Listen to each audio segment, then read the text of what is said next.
Good evening, morning, noon, afternoon, whatever time it is you're watching this. Hello to you, watcher of this video. We're in Catalonia for this episode of F1 Korea.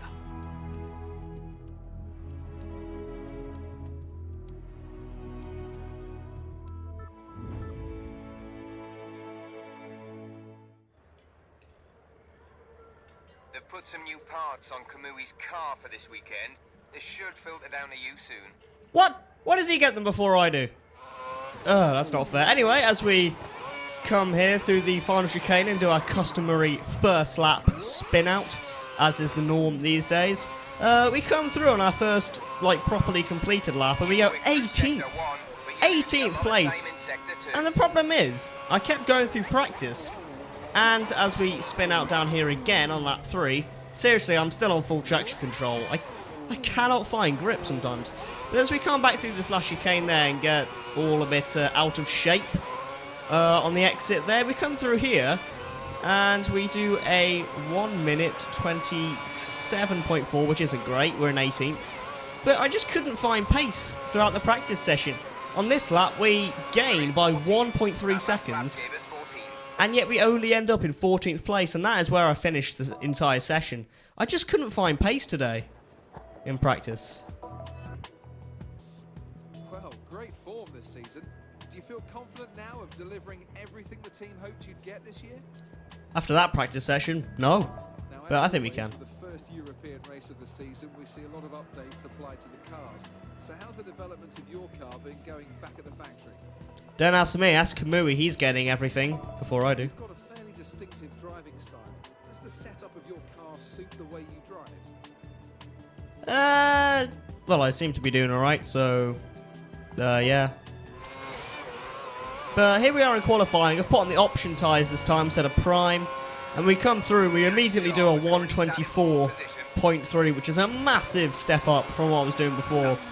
And now we're going to watch my qualifying lap here, because, well, you'll see why. So we're going to come through here. I just thought you might like to see how I actually drive a full lap. So coming down, break at the 100-meter board and ride those curbs a little bit and try to carry as much speed through turn 3 as you can. I actually went a little bit wide here, but I kept my foot down and I made it stick. So we end the first section. You can already see we've improved very, very slightly on our previous best lap.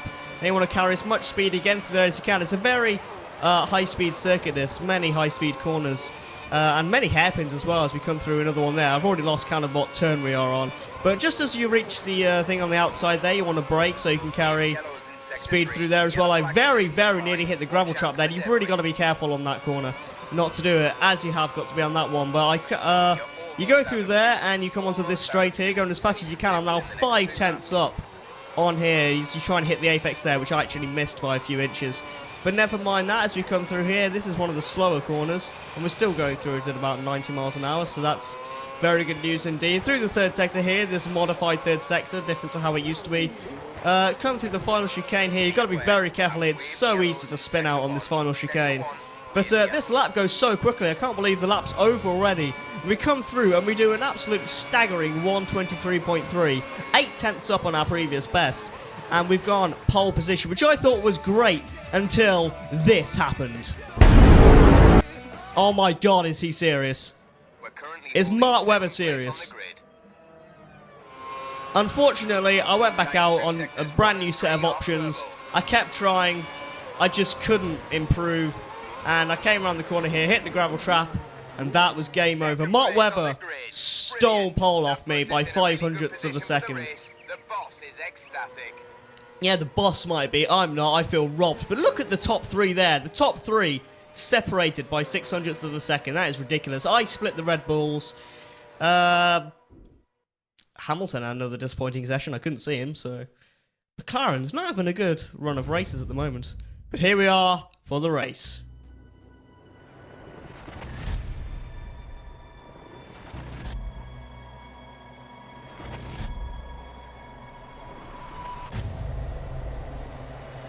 Mid-table last time out. Need to try and better that here. Let's give this one 100%.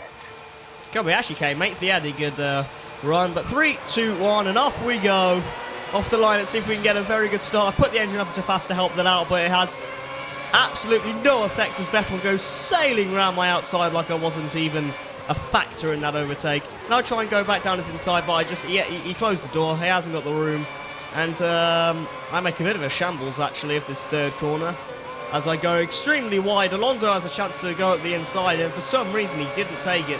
But he's on my right now. You just saw a flicker of his front wing in the bottom right-hand side of the screen there. But it looks to me like the Red Bulls already have much more pace than I do. As I go wide at this corner as well, this is a bit of a shambles of a first lap so far. But if you just watch the Red Bulls for the remainder of this lap, and by the way, yeah, that happened.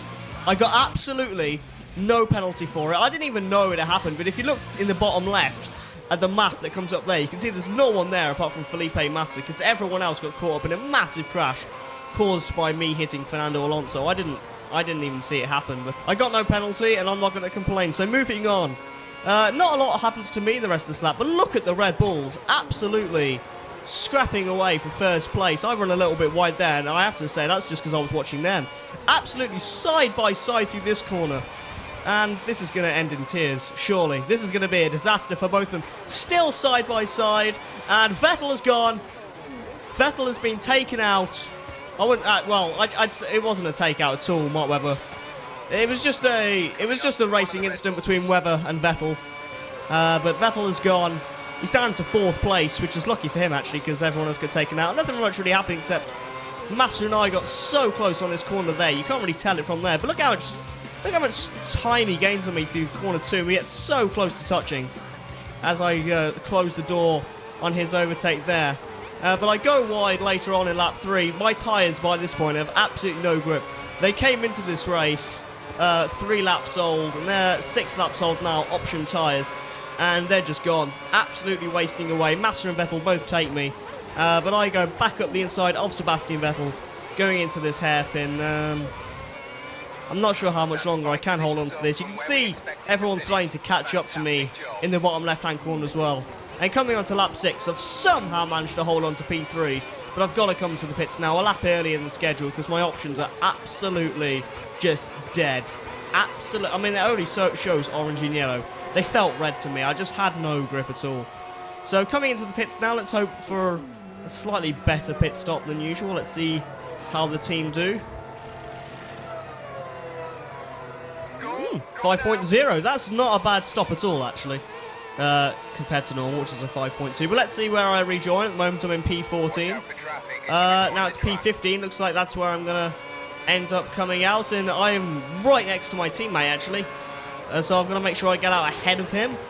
On lap 7, I should be able to carry these prime tyres to the end now. And on the next lap, I gained so many positions in these pit stop stages. And that's actually Sebastian Vettel on the right there. He must have lost a lot of time. He must have been caught up in some incident because he's now behind Michael Schumacher and a few others down in P10. So he must have had some incidents. And I've come out ahead of him, much to his annoyance, I presume, because he was stuck behind me before and now he's stuck behind me again. And here we are on lap 9. I go very wide there, and Vettel does go up my insider like Fernando Alonso earlier. But apart from that, nothing much really happened. Unfortunately, I was very slow compared to everyone else. If you look down at the map in the bottom left, right about now, if we just zoom in on it here, we have a 1, 2, 3, 4, 5, 6, 7, 8 car train behind my teammate. 10 cars if you include Vettel and I. And that is just a massive train that's building up. And as the race went on, it just kept building. But I do actually gain a place here. If you look to the left, Michael Schumacher has spun out. And, well, that's annoying for him. But, well, it's very good for me because I'm up into P6. And again, if we just pause it here on this hairpin a few laps later, we've got a 1, 2, 3, 4, 5, 6, 7, 8, 9, 10, 11 car train now.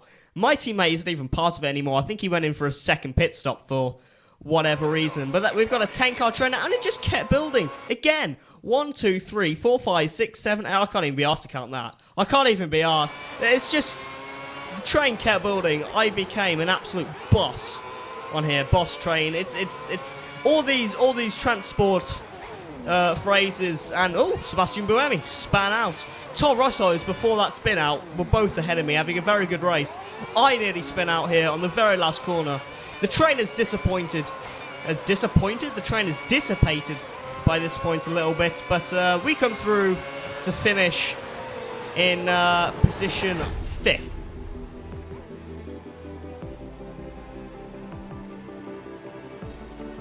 Congratulations, 5th place. That 124.9 was so much better than every other lap. I really had to put in a lap to get that in. But, yeah. Mark Webber wins, of course. Felipe Massa, Vitaly Petrov getting a podium. Fantastic drive for him. And from Jaime Alguersuari, who came 4th. Toro Rosso's are both ahead of me before Buemi's spin out. But if we come down to the mid-pack here, you can see Sebastian Buemi, after his spin out, came in 16th place. Now if we look towards the bottom, Lewis Hamilton, 18th again. He's had 2 very bad races, become 18th in both, and yet somehow he's still 2nd in the Drivers' Championship. No idea how. Vettel and Alonso must be having awful campaigns, whilst Mark Webber absolutely runs away with this championship. And yeah, if we just take a very quick look at the constructors now, Red Bull in the lead, followed by McLaren and then Ferrari. Ourselves in 6th place, which it's all right. We're not going to win the constructors. We're probably not going to win the drivers either. That would be an outstanding achievement if we were to win the drivers' championship from this position. With 5 races in, we're not really anywhere near Mark Webber. So, we've leveled up. Woohoo! Yeah. But yeah, as we come back to the outside of the track, we're just gonna head inside and guess what race is next? Oh yes, it's the Monte Carlo Grand Prix. Hey Ben, nice driving. A points finish. Very good. Very good. Wow, I've never seen such wooden acting. Anyway, Monte Carlo, Monaco is next. Possibly the most legendary Grand Prix on the calendar, along with Monza and Spa and all that stuff. But, yeah, thank you for watching. If you're new, please like and subscribe. Would help me out a lot. For more content, not just F1, for Resident Evil, loads of other games as well, probably in the future. Thank you for watching, and, well, I'll see you next time.